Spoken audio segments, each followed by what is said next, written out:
ஆண்டவரும் இரட்சகருமாகிய இயேசு கிறிஸ்துவின் வீடு நேற்ற நாமத்தினாலே இரண்டாவது நாளிலும் சுவிசேஷ கூட்டத்துக்கு வந்திருக்கிறதான உங்கள் யாவரையும் அன்போடு கூட நான் வாழ்த்துகிறேன், வரவேற்கிறேன். ஆராதனை பகுதிக்குள்ளாக நாங்கள் கடந்து வந்தோம். இப்பொழுது தேவனுடைய வார்த்தைக்கு நேராக நாங்கள் கடந்து வந்திருக்கிறோம்.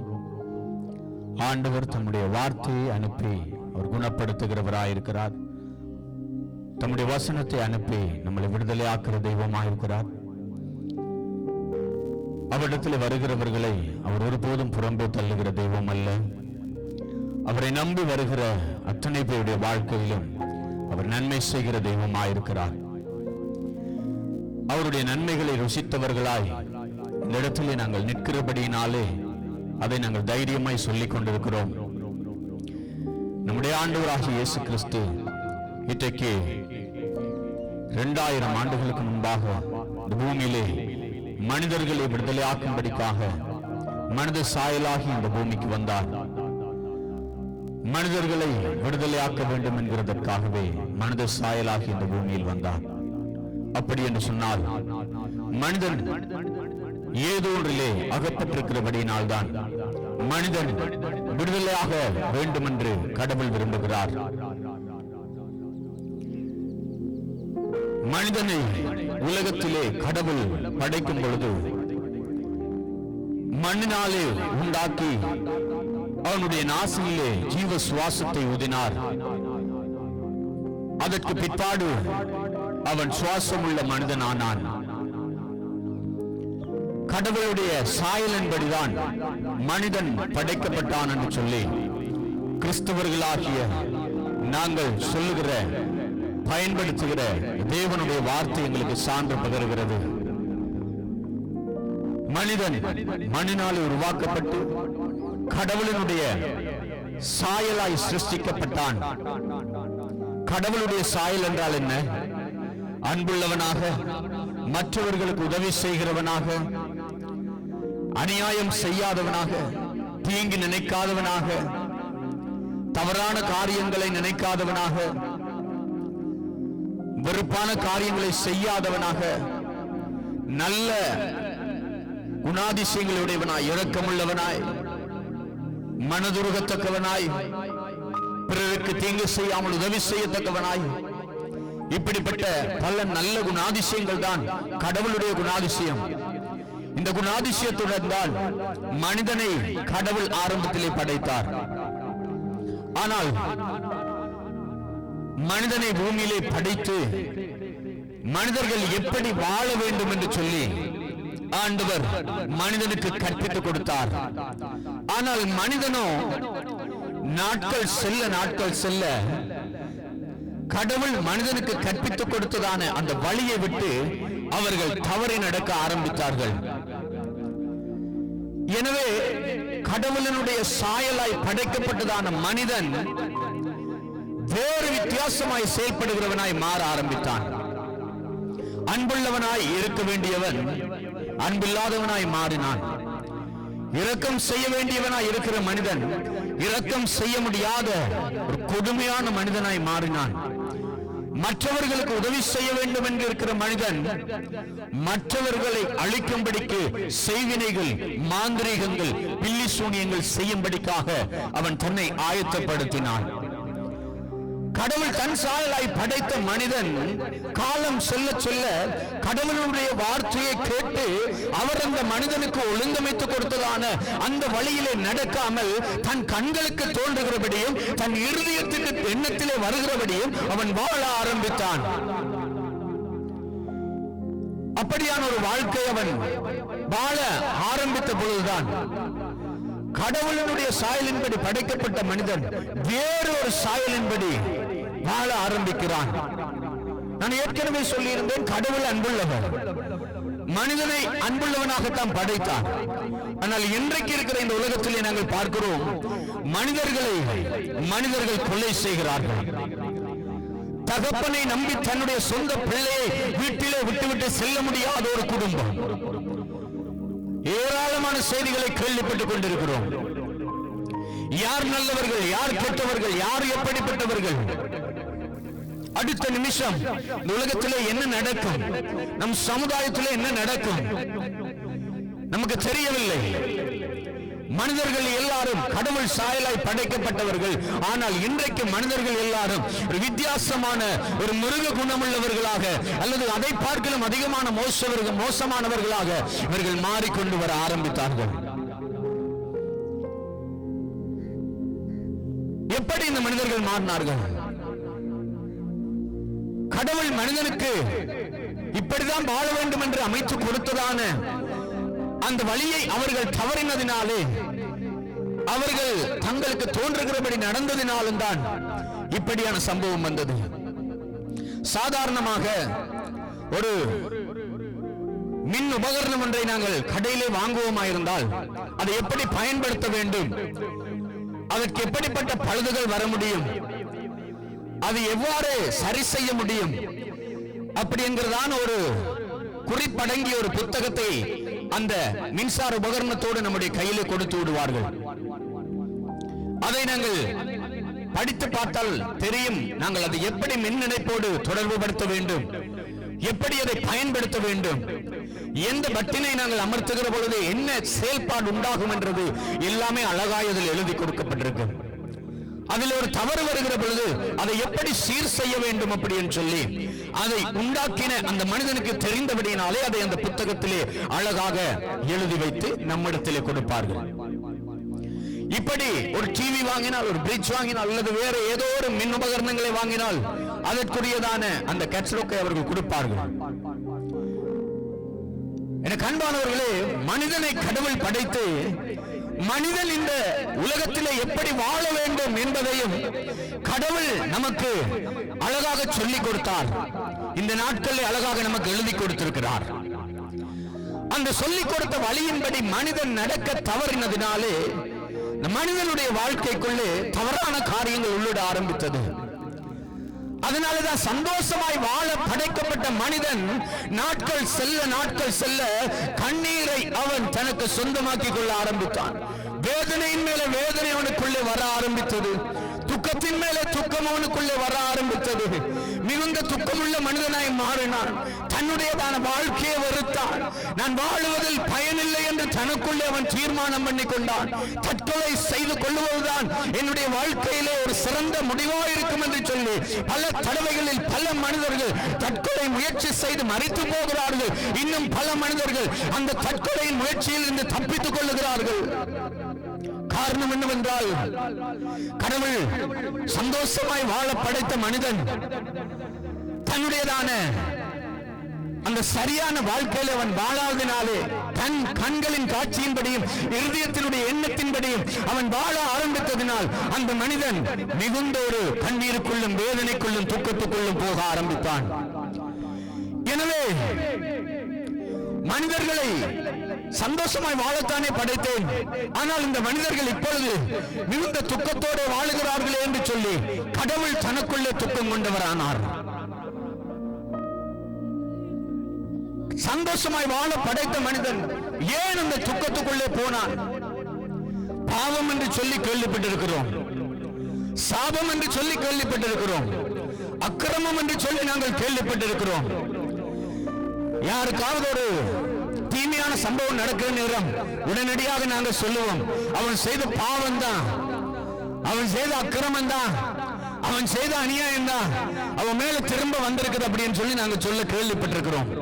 நாங்கள் கூட சொல்லி இருக்க முடியும். அப்படி பாவம் என்று கேள்விப்பட்டிருக்கிறோம். பாவம் அப்படி என்றது உண்டா அப்படி என்று கேட்டால் நிச்சயமாய் உண்டு. ஏன் மனிதனுடைய வாழ்க்கையிலே கண்ணீர் தெரியுமா?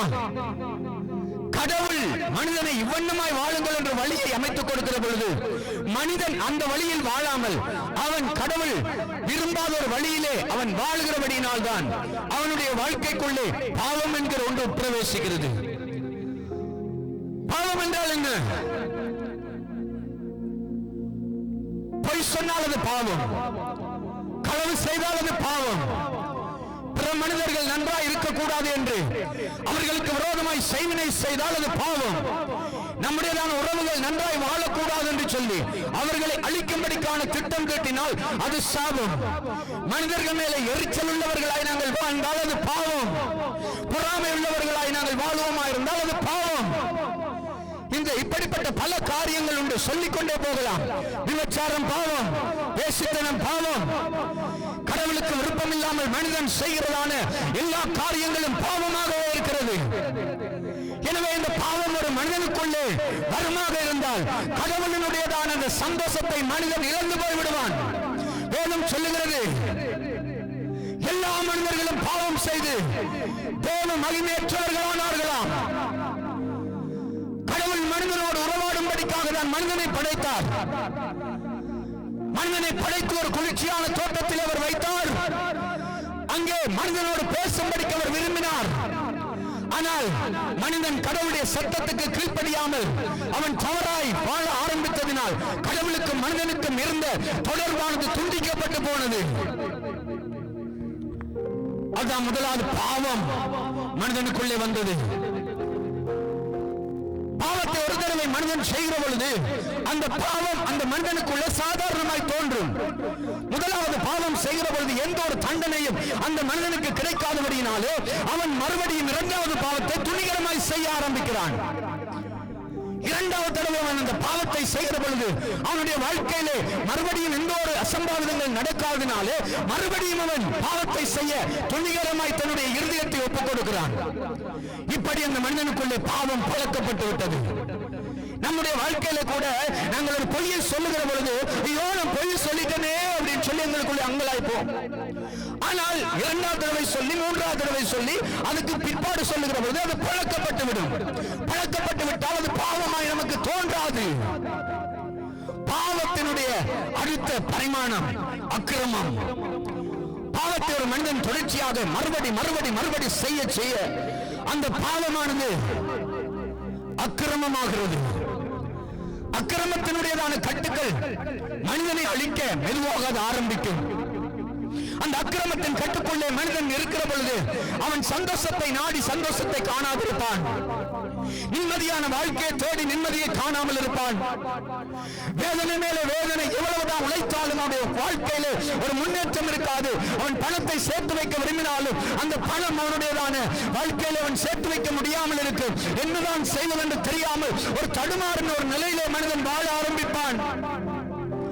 இப்படிப்பட்டதான ஒரு பரிமாணம் பாவத்தை தொடர்ந்து செய்கிற பொழுது அந்த பாவத்தினுடைய பரிமாணம் அடுத்ததாக அக்கிரமமாய் மாறுகிறது. இந்த அக்கிரமம் என்று தெரிந்த பிறகு அவன் தொடர்ச்சியாக இந்த அக்கிரமத்திலே நிலைத்திருப்பானாக இருந்தால், அக்கிரமம் என்று தெரிந்த பிறகு மறுபடி அதே பாவத்தை அவன் செய்வானாக இருந்தால் அந்த அக்கிரமம் அடுத்த பரிமாணம் அடைகிறது. அதுதான் சாபம். எனக்கு அன்பானவர்களே, பாவத்துக்கு வல்லமை உண்டு. பாவத்தை சாதாரணமாய் நாங்கள் பார்ப்பதுண்டு. ஆனால் பாவமானது சாதாரணமானது அல்ல. மனிதர்களை அது இல்பொருளாக்கும், மனிதர்களை அது அழிக்கும், மனிதர்களுடைய வாழ்க்கையை அது கழிக்கும்.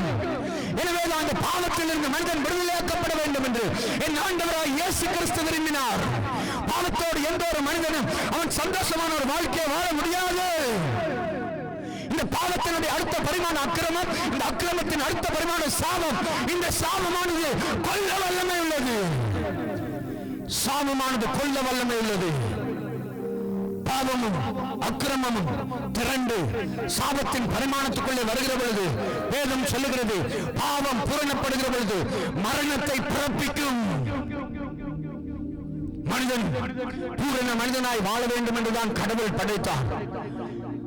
மனிதன் உலகத்தில் உள்ள இச்சைகள், உலகத்தில் உள்ள சிற்றின்பங்கள், உலகத்தில் உள்ள மதுவுக்கு அடிமைப்பட்டு, உலகத்தில் உள்ள போதை வஸ்துக்களுக்கு அடிமைப்பட்டு, உலகத்தில் உள்ளதான தவறான காரியங்களுக்கு எல்லாம் அடிமைப்பட்டு அதிலிருந்து மீண்டு கொள்ள முடியாமல், மீண்டு கொள்ள விரும்பினாலும் அதிலிருந்து விடுதலையாக முடியாமல் வேதனையோடு எப்படிதான் இதிலிருந்து மீட்சி வருவது, எப்படிதான் இதிலிருந்து விடுதலையாவது என்று தெரியாமல் அந்த மனிதன் வேதனை மேலே வேதனையோடு இருந்தாலும் கடவுள் பக்கம் வர முடியாமல் அந்த மனிதர்கள் அந்த பாவத்துக்குள்ளே வாழ்ந்து கொண்டிருக்கிறார்கள். அந்த பாவம் தொடர்ச்சியாய் நம்முடைய வாழ்க்கையை கொண்டு நகர்த்துவதில்லை. அது நம்முடைய வாழ்க்கையில் ஒரு நாள் முடிவை கொண்டு வரும். நம்முடைய வாழ்க்கை வாழ்ந்து முடிப்பதற்கு முன்பாகவே ஒரு குறிப்பிட்ட வருடங்கள் முடிவடைகிற பொழுது அந்த பாவம் பூரணப்பட்ட மரணத்தை பிறப்பிக்கும். எனக்கு தெரியும், சில நபர்களை நான் கிளிநொச்சி மாவட்டத்திலே பார்த்திருக்கிறேன், கேள்விப்பட்டிருக்கிறேன். அவர்களுடைய வாழ்க்கையிலே அட்டகாசமான காரியங்களை செய்தவர்கள், ஜனங்களுடையதான வார்த்தைகளினாலே சாபத்தை பெற்றுக் கொண்டவர்கள், ஊருக்குள்ளே அநியாயமாய் செயல்பட்டவர்கள்.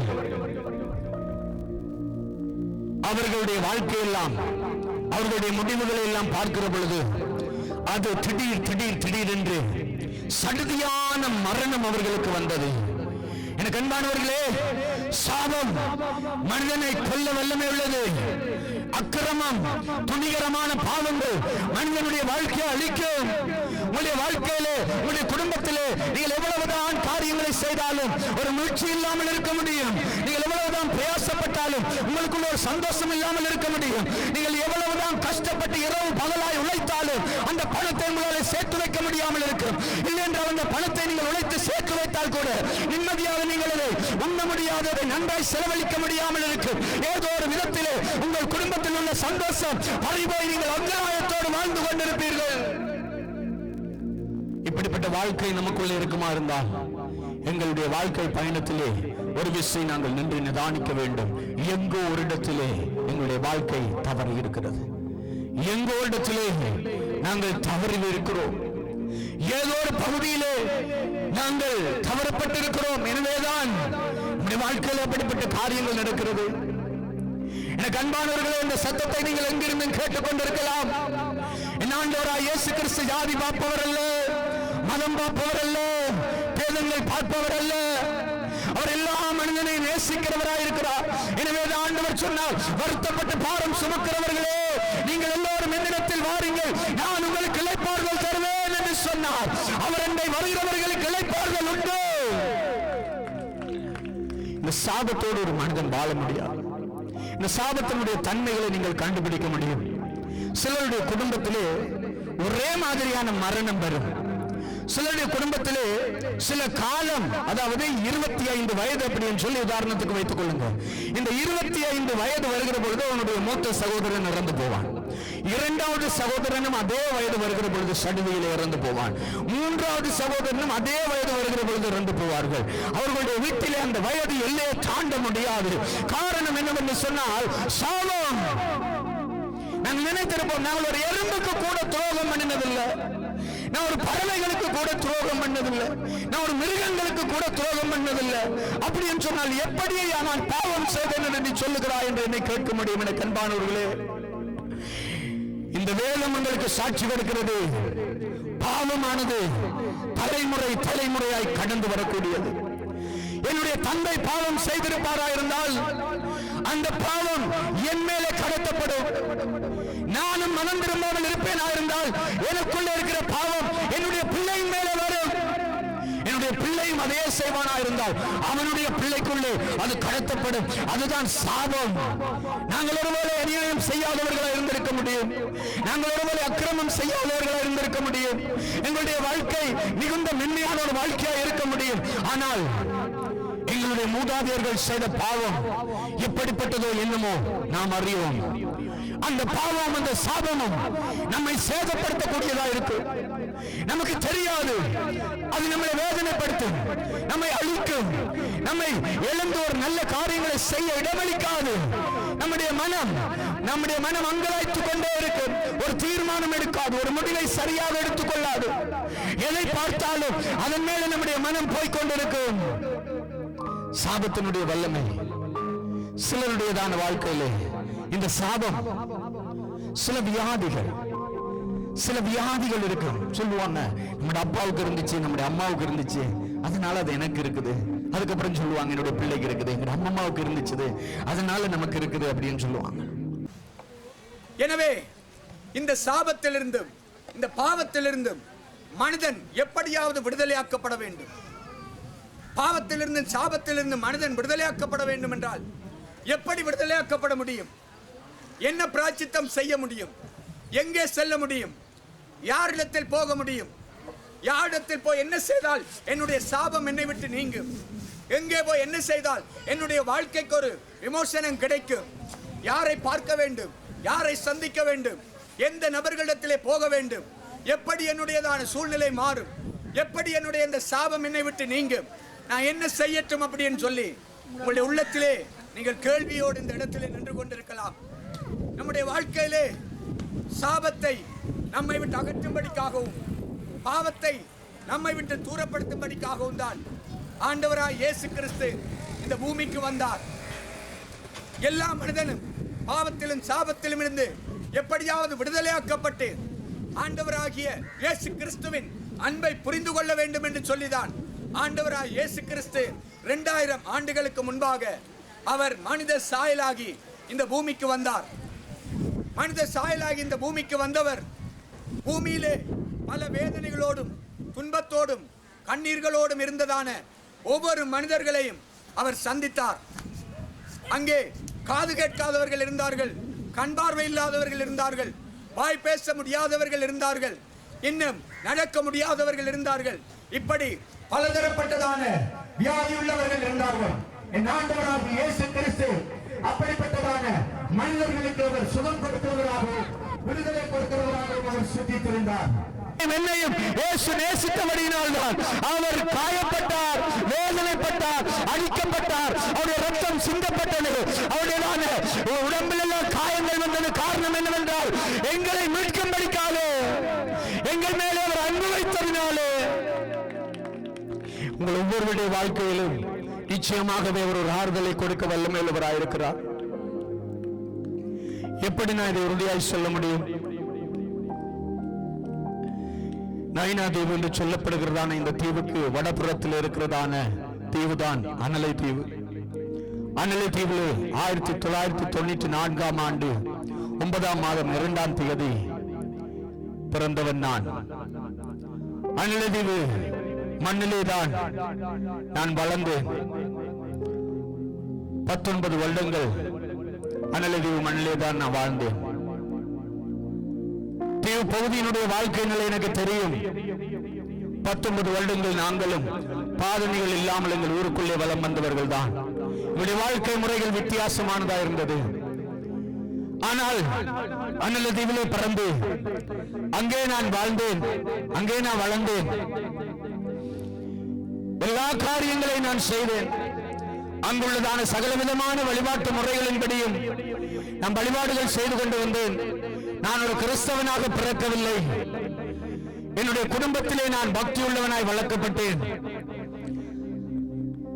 எங்களுடையதான தாய்மார் எங்களை எப்படி வழிநடத்தினார்களோ, எதை கடவுள் என்றெல்லாம் சொல்லிக் கொடுத்தார்களோ, அவைகளை எல்லாம் கையெடுத்து கும்பிட்டு அப்படிப்பட்டதான ஒரு வழிபாட்டு முறையில் இருந்தவன் நான். காலம் சொல்ல சொல்ல என்னுடைய மனதுக்குள்ளே கேள்விகள் எழும்ப ஆரம்பித்தது. இவ்வளவுதான் மனிதனுடைய வாழ்க்கையா? உயர்ந்தவர்கள் இருக்கிறார்கள், தாழ்ந்தவர்கள் இருக்கிறார்கள், வசதி படைத்தவர்கள் இருக்கிறார்கள், வசதியற்றவர்கள் இருக்கிறார்கள். வாழ்க்கை எல்லாமே வெறுப்பாயே போய்கொண்டிருக்கிறது. யார்தான் கடவுள்? என்னதான் வாழ்க்கை இது? ஏன் தான் நாங்கள் வாழ்ந்து கொண்டிருக்கிறோம்? அப்படி என்று சொல்லி உள்ளத்துக்குள்ளே பல கேள்விகளோடு பல ஆலயங்களுக்கு சென்று தேடுதல்களை செய்து கொண்டு வந்தேன். ஆனால் பதில் கிடைக்கவில்லை. வேதனை மேலே வேதனை இருந்து கொண்டே இருந்தது. மனதிலே வறுமை இருந்து கொண்டே இருந்தது. கண்ணீர்களுக்கு பஞ்சமில்லை, கேள்விகளுக்கு பஞ்சமில்லை, கஷ்டங்களுக்கு பஞ்சமில்லை. என்னதான் வாழ்க்கை இது? என்னதான் வாழ்க்கை இது? அப்படி என்று ஒரு வெறுப்பு, வாழ்க்கையின் மேல விருப்பமே இல்லை. வாழ்ந்து என்னத்தை செய்ய போறோம்? என்னதான் இருக்கு எங்களுடைய கையில? ஒன்றுமே இல்லையே, எதுக்குத்தான் நாங்க வாழணும்? இவ்வளவுதான் வாழ்க்கை அப்படின்னு சொல்லி பல நேரங்கள் அங்கலாய்த்துக் கொண்டிருந்தேன். ஒரு நாளின் ஆண்டவராகிய இயேசு கிறிஸ்து இப்படிப்பட்டதான வழிபாட்டு ஸ்தலங்கள் தான். அவரை அறிந்து கொள்வதற்கு முன்பதாக இப்படிப்பட்ட கூட்டங்கள் நடக்கிற பொழுது வெளியிலே நின்று இந்த இப்படிப்பட்ட கூட்டங்களை பரியாசம் பண்ணுவது எங்களுடைய வளமையாயிருந்தது. அதற்கு பிற்பாடு பரியாசம் பண்ண அதே என்னை ஆண்டவராய் இயேசு கிறிஸ்து அவருடைய அன்பை சொல்லும்படிக்காக அழைத்திருக்கிறார். அவருடைய அன்பை இதே தீவு பகுதியிலே வந்து நின்று நான் சொல்லுகிற பொழுது எனக்கு சந்தோஷமா இருக்கிறது. ஏனென்றால் இந்த தீவினுடையதான வாசனை என் மேல் இருக்கிறது. இந்த தீவினுடையதான வாழ்க்கை முறை எனக்கு தெரியும். இங்கே ஆலய திருவிழாக்கள் உங்களுக்கு தெரிந்திருக்கும். ஒரு இரவு திருவிழா இறுதி நாள் நடக்கும். அந்த இரவு திருவிழாவுக்கு நாங்கள் கடந்து வருவோம். அதிகாலை தான் நாங்கள் இங்கே இருந்து எங்களுடைய தீவுக்கு போவோம். நைனை மண்ணிலும் எங்களுடைய கால்கள் பதிக்கப்பட்டிருக்கிறது. பலவிதமான வழிபாடுகளை செய்திருந்தாலும் நிம்மதி இருந்ததில் எனக்கு அன்பானவர்களே, என் ஆண்டவராய் இயேசு கிறிஸ்துவை நான் என்றைக்கு ஏற்றுக்கொண்டேனோ, என்றைக்கு நான் அவரை சந்தித்தேனோ, அன்றைக்கு என்னுடைய உள்ளத்திலே அத்தனை கேள்விகளுக்கும் பதிலை கொடுத்தார். அத்தனை கேள்விகளுக்கும் உரிய பதில் உங்களுக்கு வேறு உள்ளத்திலும் இல்லை. அத்தனை கேள்விக்கும் உரிய பதில் இங்கே உங்களுக்கு அழகாக எழுதி கொடுக்கப்பட்டிருக்கிறது. இந்த பரிசுத்த வேதாகமத்தை நீங்கள் வாசிப்பீர்களா இருந்தால், இந்த கைகளில் இருக்கிற இந்த வேத புத்தகம் உங்களுக்கு எங்கும் பெற்றுக் கொள்ளக்கூடியதாக இருக்கும். இதை நீங்கள் படிப்பீர்களா இருந்தால், இன்றைக்கு நீங்கள் என்ன கேள்விகளோடு இருக்கிறீர்களோ, என்ன ஏக்கத்தோடு இருக்கிறீர்களோ, என்ன கவலைகளோடு இருக்கிறீர்களோ, அத்தனைக்கு ஆணித்தரமான பதில்களை இதை கொடுக்க வல்லமை உள்ளதாக இருக்கிறது. இந்த வேதாகமத்தை படிக்க ஆரம்பித்ததிலிருந்து எனக்குள்ளே சந்தோஷம் ஊற்றெடுக்க ஆரம்பித்தது, நிம்மதி ஊற்றெடுக்க ஆரம்பித்தது. என் பின்னே தொடர்ந்து வந்த என் சாபம் என்னை விட்டு நீங்கி போனது. என் பின்னே தொடர்ந்து வந்த என்னுடைய பரம்பரையினுடைய எல்லா சாபத்தின் கட்டுகளும் முறிக்கப்பட்டு போனது. எனக்குள்ளே ஒரு புதிய வாழ்க்கை ஆரம்பமானது. எனக்குள்ளே ஒரு மறுமலர்ச்சி ஆண்டவர் கொண்டு வந்தார். இந்த சத்தத்தை கவனித்து கேட்டுக்கொண்டிருக்கிற எனக்கு அன்பானவர்களே, நான் உங்களுக்கு ஏன் இந்த அன்பை சொல்லுகிறேன் என்றால், என் ஆண்டவர் இயேசு கிறிஸ்து எவ்வளவு அன்புள்ளவர் என்று நான் ருசித்ததினால் சொல்லுகிறேன். பக்தி வைராக்கியமாய் வளர்க்கப்பட்ட நான் அந்த சமயத்தின்படி, அந்த வழிபாட்டின்படி எந்த சந்தோஷத்தையும் கண்டுகொள்ளாத நான், இந்த ஆண்டவராய் இயேசு கிறிஸ்து எழுதி கொடுத்த வேதத்தில் உள்ள பொக்கிஷங்களையும் புதியல்களையும் ஆராய்ந்து படிக்க படிக்க படிக்க என்னுடைய எல்லா வாழ்க்கையிலும் ஒரு மாற்றம் பெற ஆரம்பித்தது. ஆண்டவர் ஆசீர்வதிக்கிறவர், ஆண்டவர் ஆசீர்வதிக்கிறவர். என்னுடைய வாழ்க்கையிலே ஆண்டவராய் இயேசு கிறிஸ்துவை அறிவதற்கு முன்பாக என்னுடைய மனம் அங்கலாய்த்துக் கொண்டே இருக்கு. ஞாயிற்றுக்கிழமை ஒரு வீரகேசரி பேப்பர் ஒன்று வரும், நம்ம எல்லாருக்கும் தெரியும். அந்த பேப்பரை எடுப்போம், அதிலே வேலைக்கு ஆட்கள் தேவை அப்படின்னு சொல்லி பெரிய லிஸ்டே வரும். உடனடியாக அந்த லிஸ்ட் எடுத்து பார்த்துட்டு அப்படியே கோல் பண்ணிட்டு அப்படியே நான் கொழும்பு போயிடுவேன். அங்க போனவுடன் தான் யோசனை வரும், கஞ்சியை குடிச்சாது நம்ம ஊர்ல இருந்துடணும், எதுக்கு இந்த இடத்துல இருக்கிறோம் அப்படின்னு சொல்லி நம்முடைய மனதில் ஒரு மாற்றம், ஒரு எண்ணம் பெற ஆரம்பிக்கும். உடனடியாக அந்த இடத்துல இருந்து வந்துடுவோம். மறுபடியும் அடுத்த ஞாயிறு பார்ப்போம். இப்படி இந்த வாழ்க்கை நாம் வாழ்ந்து கொண்டு இருந்த பொழுது, அதாவது இயேசு கிறிஸ்து அறிவதற்கு முன்பாக என்னுடைய மனம் ஒரு நிலையில் இருந்ததில்லை. உறுதியான ஒரு எண்ணப்பாடு எனக்குள்ள இருந்ததில்லை. உறுதியான ஒரு தீர்மானம் எனக்குள்ள இருந்ததில்லை. எப்பொழுது ஆண்டவராய் இயேசு கிறிஸ்துவை நான் ஏற்றுக்கொண்டேனோ, சுற்றி கொண்டிருந்ததான, அலைந்து கொண்டிருந்ததான என்னுடைய மனம் அப்படியே நிற்க ஆரம்பித்தது. எங்களை நேசிப்பதற்கு ஒரு கடவுள் உண்டா? இதுதான் என்னுடையதான ஏக்கமாயும் என்ற ஆச்சரியப்படுத்தக்க விஷயமாகவும் இருந்தது. மனிதனோடு கடவுள் பேசுவாரா? அது இங்கே எழுதி கொடுக்கப்பட்டிருக்கிறது. மனிதனாய் பிறந்தவனோடு கடவுள் பேச விரும்புகிறவர். எனக்கு அது ஆச்சரியம். கடவுள் பேசுவாரா? எப்படி ஆகும்? மனிதனோடு கடவுள் பேசுவாரா? அப்படி என்றால் நான் எந்த விதத்திலே அவருடையதான சத்தத்தை கேட்க குறைவுள்ளவனாக இருக்கிறேன். என்னோடும் பேசும் இயேசுவே என்று சொல்லி என்னுடைய வாழ்க்கை அவர் பக்கமாய் திருப்ப ஆரம்பித்தேன். என்னுடைய வாழ்க்கையின் சாபத்தை உடைத்தார். என்னுடைய வாழ்க்கையினுடையதான கண்ணீரை மாற்றினார். இன்றைக்கும் இந்த மாலை வேளையிலும் நீங்கள் இந்த இடத்துல ஏதோ வந்தோம் அப்படின்னு சொல்லி சில நேரம் வந்திருக்கலாம். நான் சொல்லுகிறேன் உங்களுக்கு, நான் சொன்ன ஆண்டவராகிய இயேசு கிறிஸ்து உங்களுடைய வாழ்க்கையில் அற்புதம் செய்கிறவர். நீங்க சாபக்கட்டில் இருப்பீங்களா இருந்தால் ஆண்டவர் உங்களை விடுதலை ஆக்குவார். பாவத்தினுடையதான கட்டிலே அல்லது அந்த பழக்கத்தில் இருப்பீங்களா இருந்தால் ஆண்டவர் உங்களை விடுதலை ஆக்குவார். ஆண்டவர் உங்களுடையதான எல்லா வேதனைகளையும் மாற்றி போடுவார். வாலிப சகோதரியே, வாலிப சகோதரனே, உங்களுடைய வாழ்க்கையில நீங்க மனம் போன போக்கில் வாழ்ந்து கொண்டிருக்கலாம். உங்களுடைய எண்ணம் மாதிரி நீங்க வாழ்ந்து கொண்டிருக்கலாம்.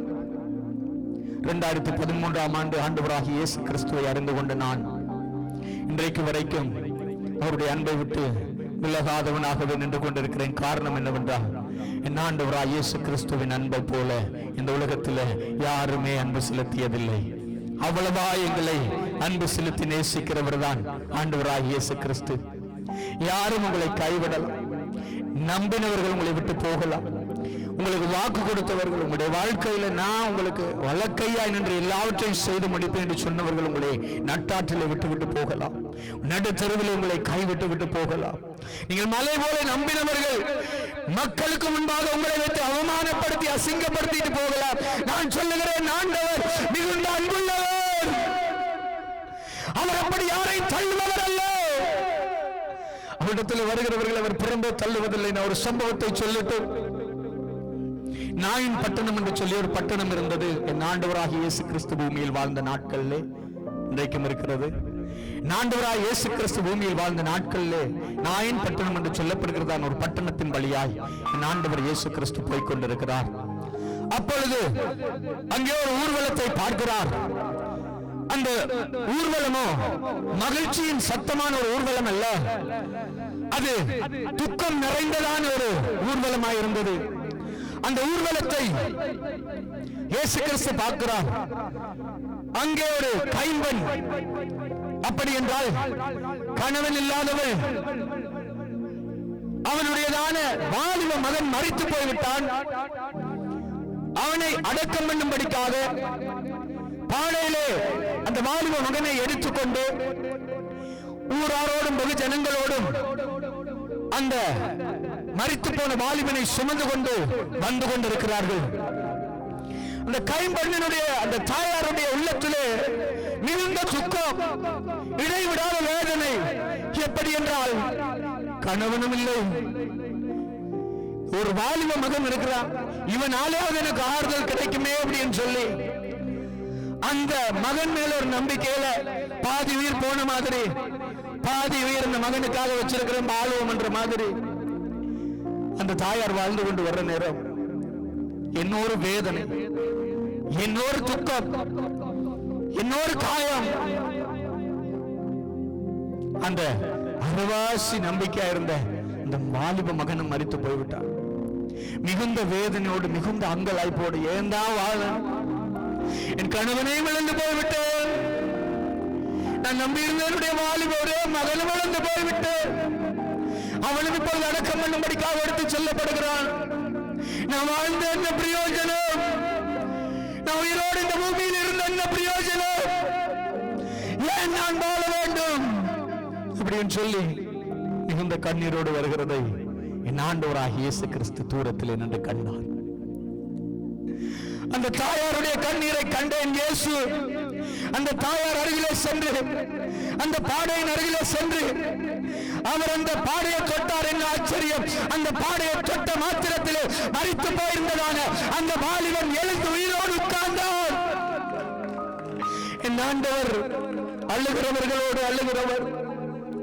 என் ஆண்டவர் அழுகிறவர்களை பார்த்து நகைத்து விட்டு செல்லுகிறவர் அல்ல.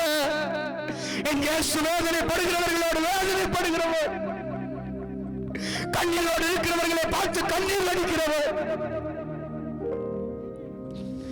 இன்றைக்கு நீங்கள் இப்படிப்பட்ட அங்கலாய்ப்போடு யாராவது இருக்க முடியும்? என் ஆண்டவர் உங்களுக்கு ஆறுதல் கொடுப்பார். நம்பிக்கையோடு இருங்க. என் ஆண்டவர் உங்களுக்கு ஒரு மாற்றத்தை கொண்டு வருவார். பிரசங்கி 8வது அதிகாரம் 8வது வசனம் சொல்லுகிறது, ஆவியை விடாதிருக்க, ஆவியின் மேலே, அந்த மரண நாளின் மேலே எந்த ஒரு மனுஷனுக்கும் அதிகாரம் இல்லையாம். சீக்கிரமாய் நான் முடிக்கிறேன்.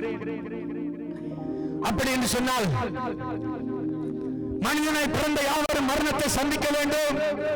ஏற்கனவே நான் சொல்லி இருந்தேன், கடவுள் தன்னுடைய சாயலின்படி மனிதனை படைத்தார்.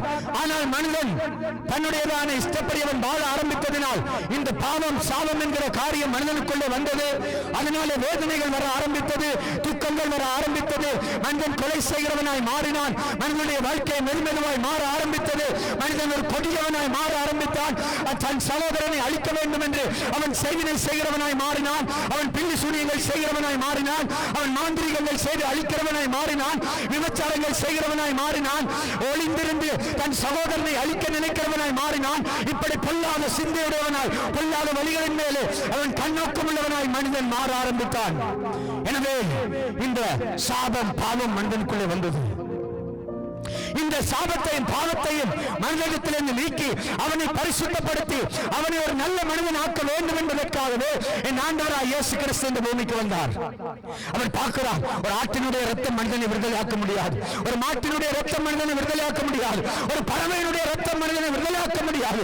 ஒரு விலையேறப்பட்ட பரிசுத்தமுள்ள ரத்தம் பூமியிலே சிந்தப்பட வேண்டும். எனவே அவர் பூமி எங்கிலும் பார்க்கிறார், எங்கிலுமே அந்த பரிசுத்த ரத்தம் இல்லை.